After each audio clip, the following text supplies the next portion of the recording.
In today's video, I'm going to show you guys how I installed this V Part wig. I'm starting off by parting off my edges because I just like that really natural look. So I'm going ahead and part down my edges and I'm twisting those out of the way just so we don't have to worry about it. I'm starting by parting my hair down the middle and then I'm parting diagonally towards the middle to kind of create a small V shape.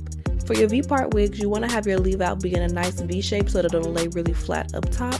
I'm going ahead and twisting this hair out of the way. I'm just going ahead and clipping the wig around the part to make sure that everything lays nice and flat. I put the ponytail in the back. I'm making sure that everything is laying nice in the front, and then once I'm satisfied, I'm going ahead and twisting that ponytail up and pinning it down in the back. And now we can actually pop the wig on for real.